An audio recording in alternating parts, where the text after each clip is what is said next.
Hello, Novels and Bits listener. So there are so many exciting things on today's podcast. We have a guest, and she is Eseosa. Eseosa is a podcaster. The name of her podcast is Books on Skeins podcast. Is a combination of her two great loves, crochet and books. So she likes Greek mythology, and that sparked her interest to learn Greek language. We discussed a bit of it here. And she also tried her hand at tech. She has a certificate, which you're going to find out on here. And best of all, her approach to life is fresh. In terms of, she is just swimming in so much love. Like, she's someone who can try to do something with you just so you can feel good. Yes, not like she's trying to people please because she expects the same, but she just is someone who's like, I wish more of her kind existed. And I had so much fun in this episode, like during this episode, despite the setbacks, which you will learn about in the course of the podcast. And I hope you have as much fun listening to it and getting something out of it. Thank you. And happy Thursday, happy weekend, it's coming. So starting was very, very spontaneous for me. I just felt like I've always wanted to have a podcast, yes, but I didn't really think about it so much. I just said, okay, today I'm going to record something and I'm just going to put it out there. From there, just a majority of us that start out are doing it because we love to do this thing. We're not exactly looking for the money yet.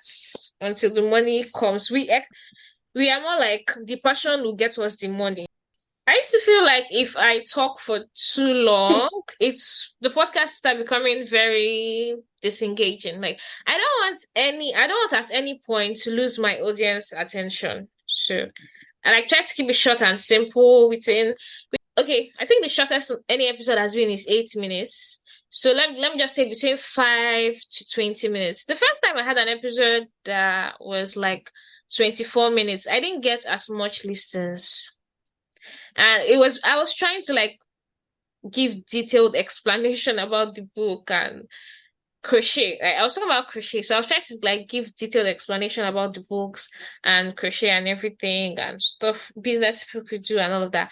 And I know that it was right for a particular target audience, but I didn't get as much listens on it. So I always I've kind of learned with that episode in subsequent episodes to cut out something. So yeah, I would talk normally, but when I'm editing, I'm like, if I was listening to this thing on a normal day, would I have to pause and say, well, let me go and do something first, then I'll come back to it. I want a situation where if you have to do something and you're listening to the podcast, you will carry the podcast with you to go and do that thing because you cannot stop.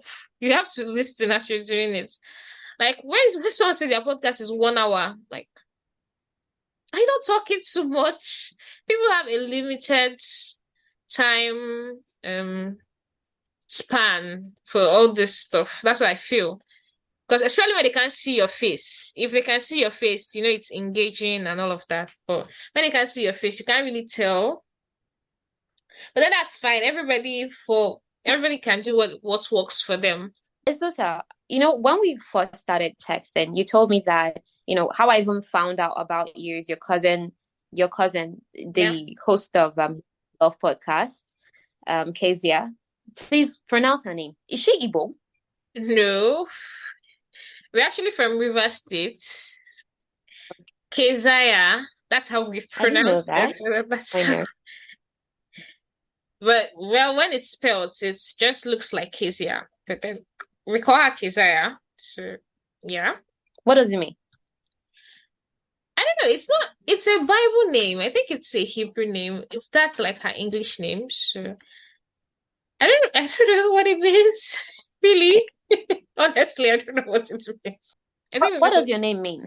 Eseosa. Eseosa means God's gifts. But I told you that like that's my mother is an Edo woman, so that's like my Edo name. But officially, my name is Nenu Vilawa. Just Nenu Vilawa.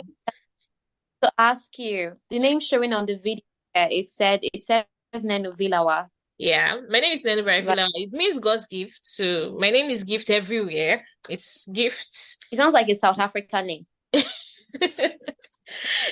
We're from River State. We're from Ogoni, to be precise.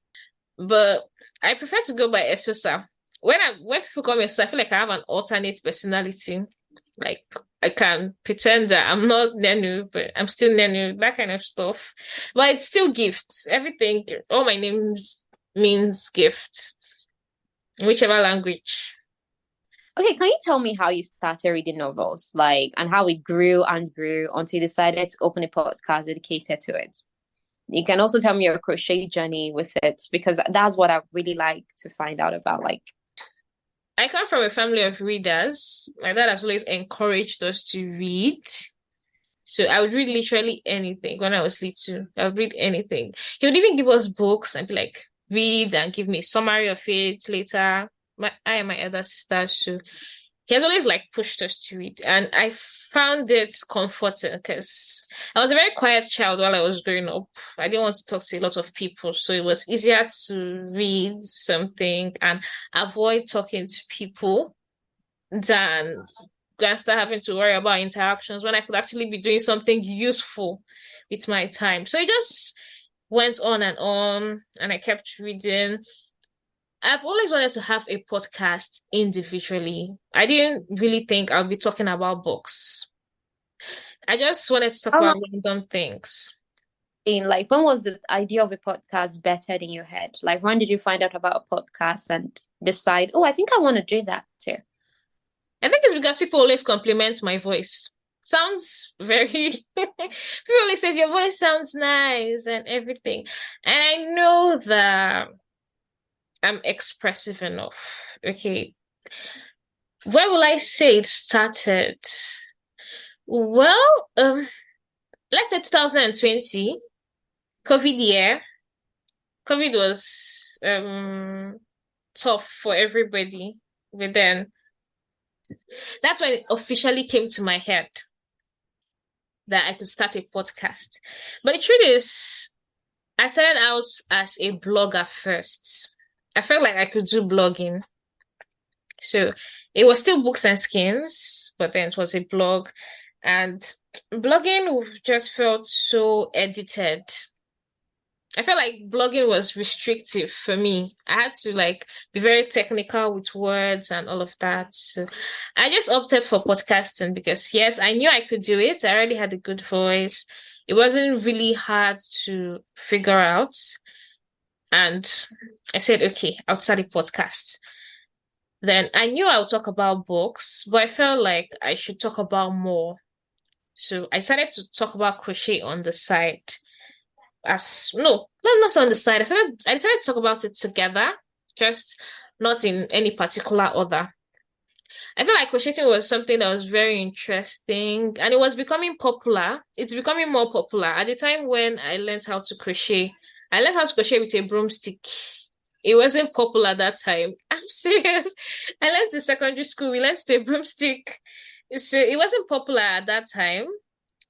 And I was happy that something I knew was becoming very popular. And I knew there were people who were trying to start up, were looking for something that could pass time and everything.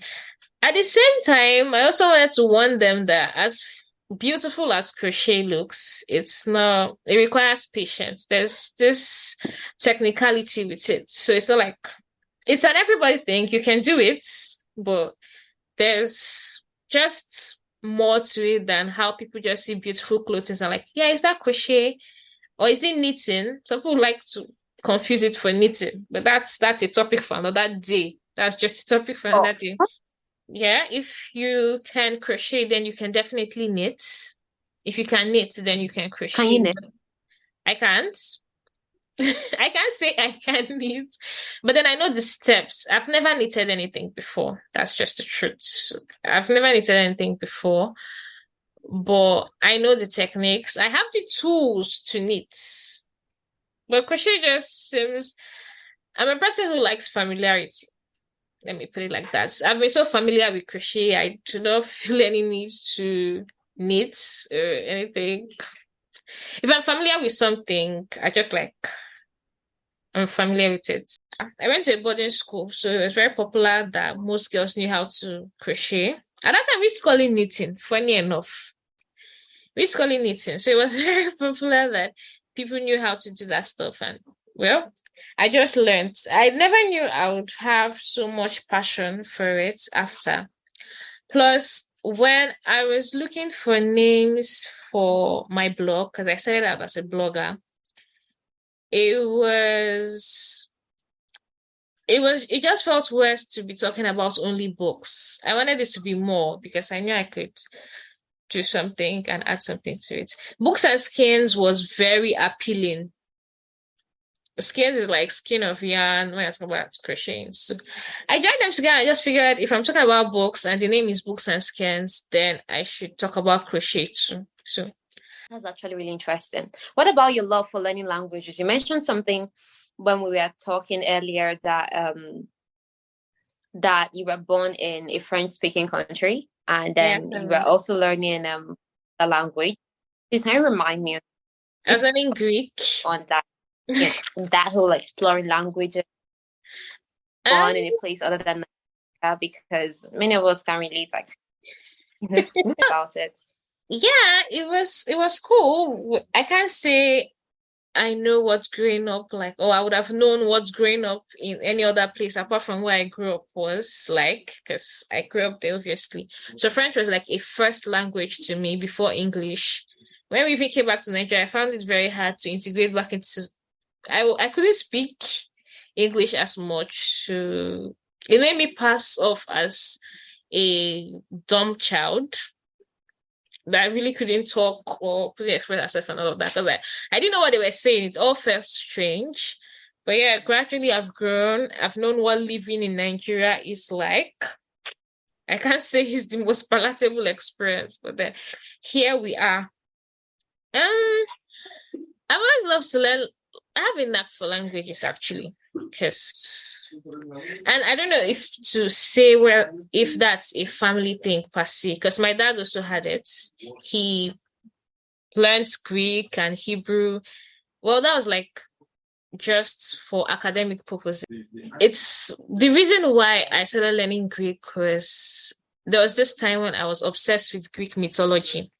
So I used to read a lot of Greek mythology and I read a lot about Greece and travel books and all of that. I'm a traveler at heart, but I've never really found a way to actually pack my bags and travel anywhere. But I enjoy how reading travel books can just take you to a different place altogether. So it's Greece that I was obsessed about. And in being obsessed with it, their food and everything, I just decided like I would like to go to this place one day. So if I'm going to go there one day, I'm going to need to learn the language. And that was it. That's how it started.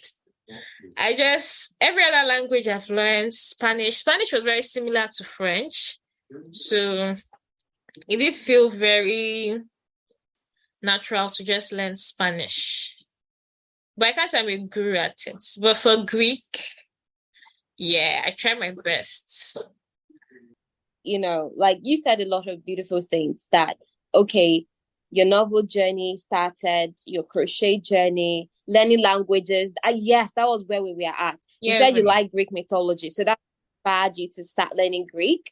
And I'm like, and we also talked about the fact that you lived in a French-speaking country for a while until you moved back here. And I think one question I actually had, that was on my mind was, was your dad working in that country before he got transferred back to Nigeria or? No, he wasn't working.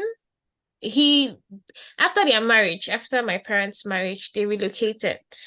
Okay, so they stayed there for quite a while. Then they gave birth to my sister and then they gave birth to me. So we just grew up there and my dad wanted to come back to Nigeria to further his education, to get his second degrees and all that. So he came back first and then we came back later. That was around 2009 or so, I think. So since then, we've just been here. So like we were origins of that place, or we had a family there. They just relocated there. That makes sense. That really makes sense. And I think the whole growing up in different places, it's really makes you a unique person because the more I hear your story, I keep going, oh, can you tell me more about this, more about that? Like I'm really restraining myself to just keep the focus of this, interview right now. So it's so cool. Like I'm so glad to know you. Okay, you mentioned you were flexing your hand at tech. You did get, and can I learn more about it? Well, I have friends that are tech inclined. So it Okay. just came, this thing where you have friends and they tell you about what they love, and you Mm-hmm. just want to be able to join the conversation. You want to be able to um make it interactive. Because I am the kind of person that if I'm talking about something I love, you must know. If you're close to me, if you're my friend, I can stay and I'll be talking to you about crochet. I know you have no idea about it. But the goal is to like make you a crocheter by association. You know a crocheter, so you have to be one by association, that kind of thing.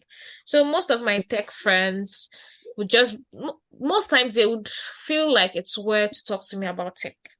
I feel like yes, it's something you're interested in. Let me just know and everything. But I had a line. I didn't want to do any coding, any graphics design. It's not cut out for me. That's one thing I knew.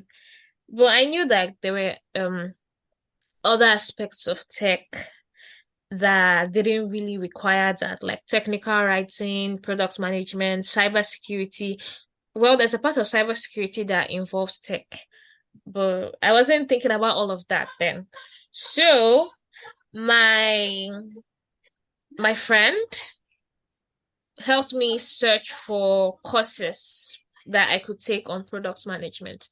And I wasn't a very spontaneous person before, but I found that I'm now very spontaneous, like in the moment. And immediately he said, you could take courses on product management. There and then I signed up. I didn't want to hear anything like I kept it later and I'll tell myself I can't do it. So I signed up there and there and I just did it. I've done like two courses since then, but and I have books on it. I always have books on something I'm interested in. But I don't have this real life experience, like where you say you're working with a product owner, you're working in a technical team and all of that. I do have the knowledge. I have a certificate to show for it, but it's not something that I've explored more than that. I would be You should. grateful to like get opportunities that would make me make use of that certificate, the experience. It would be really nice because as much as we like to say we don't like to we say we are not doing it for the money, tech is paying.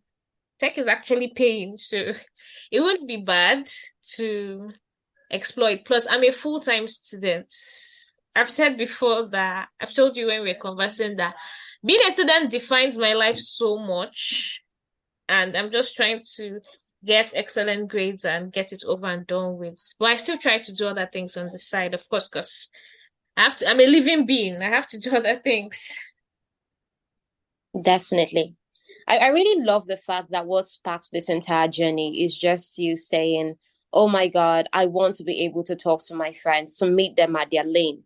Because when you have genuine interest for others, it leads you to amazing places. More Yeah. than when you're like, oh, that'll make me look cool, look cool. That wasn't what you were about.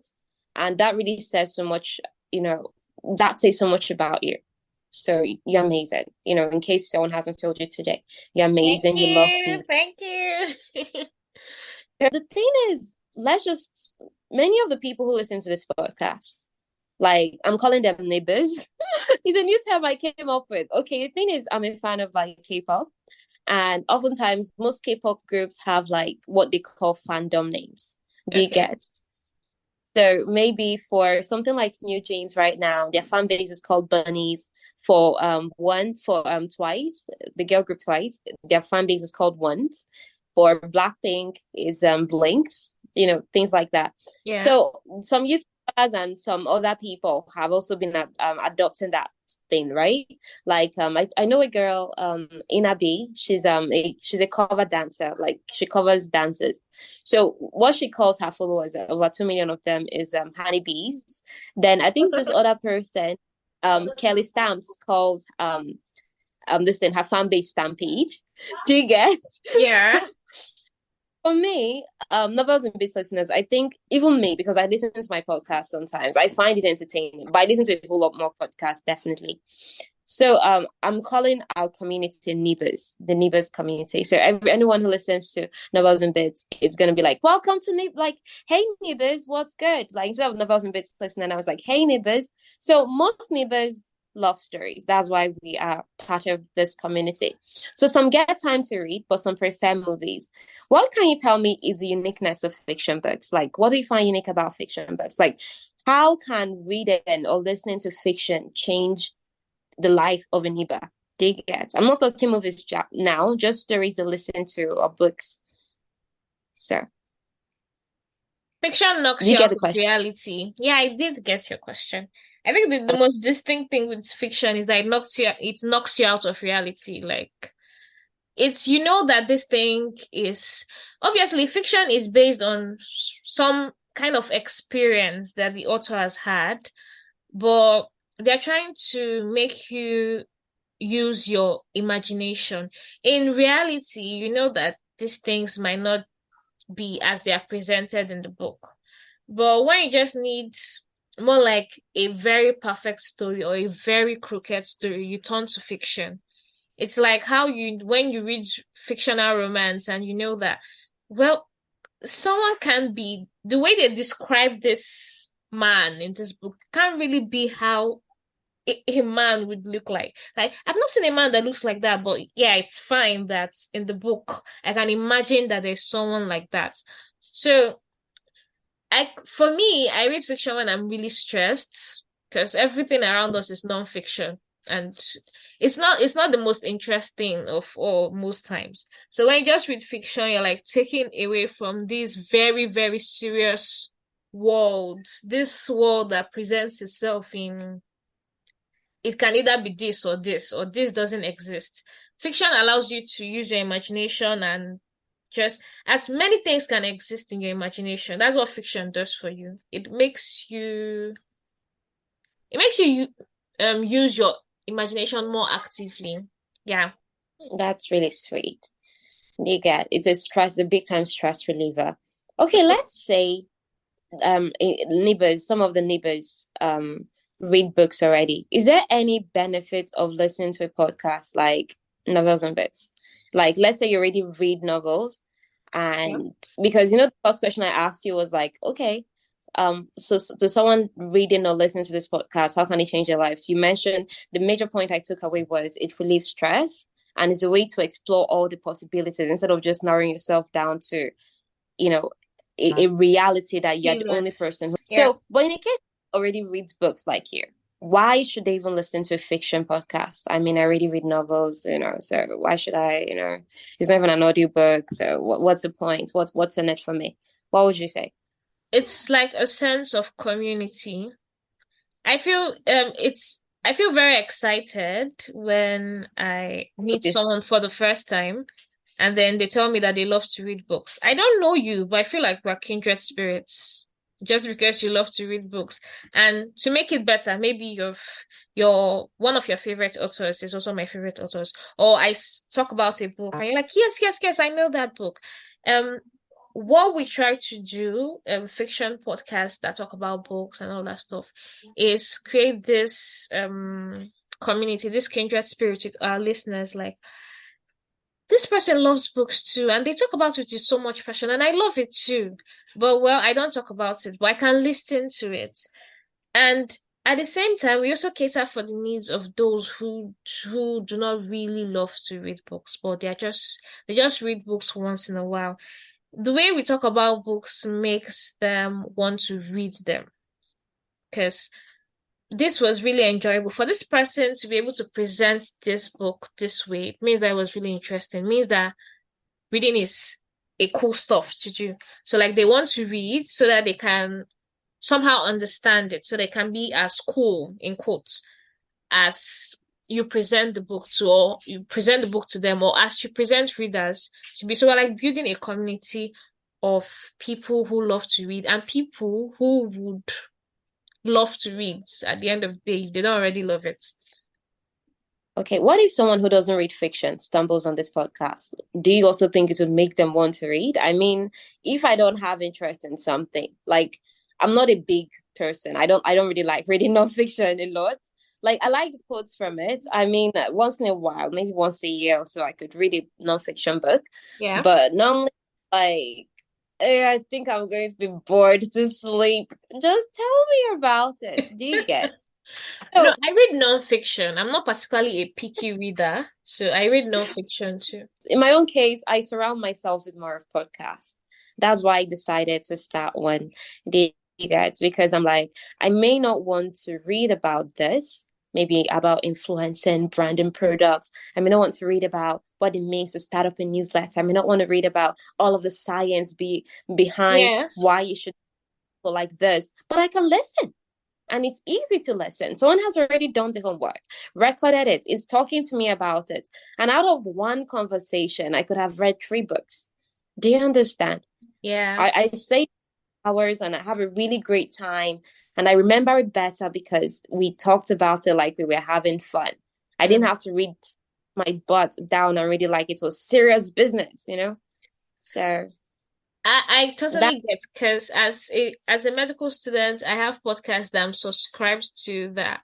Well, it's good. You have to read you have to read all these clinical cases and all of that and know what it is. You have to read it and keep it. But I find that when I feel restless from reading, because it's obviously reading academic books is not the same thing with just reading for fun.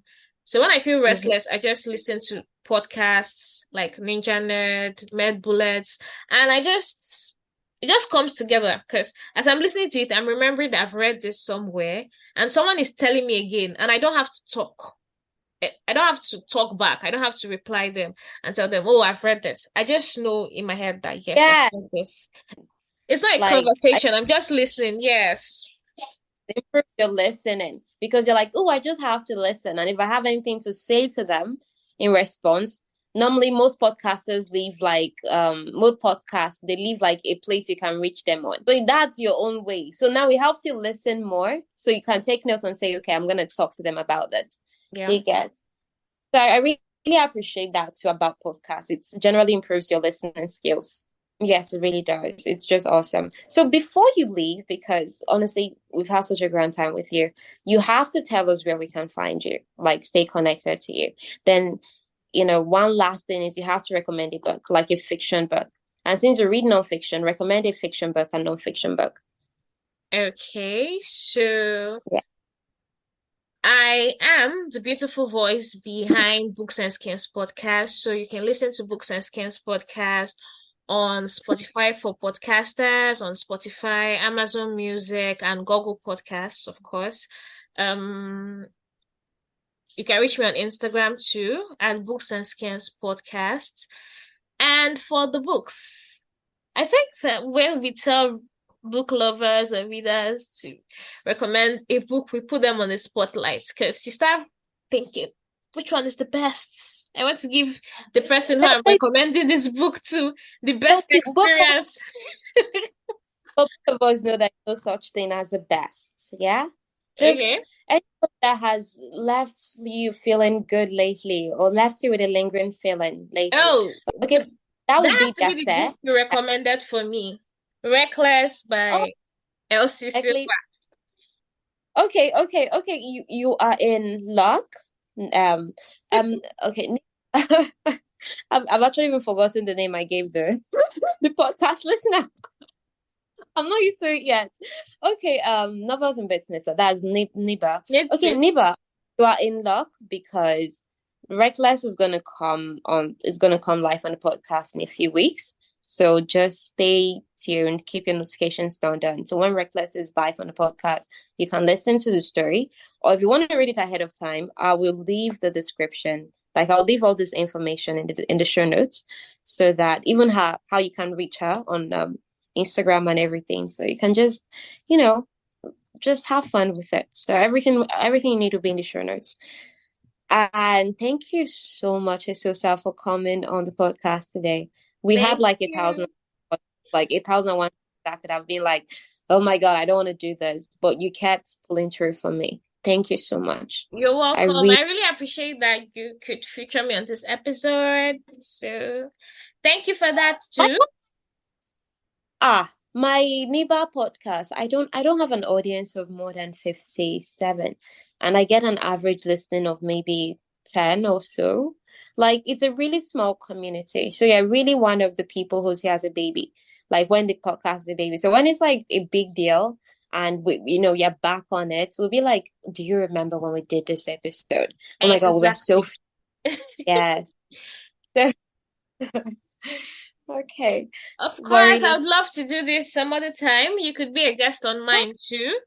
Um, oh, I know that definitely. this setting up all the systems for recording this thing has been a lot.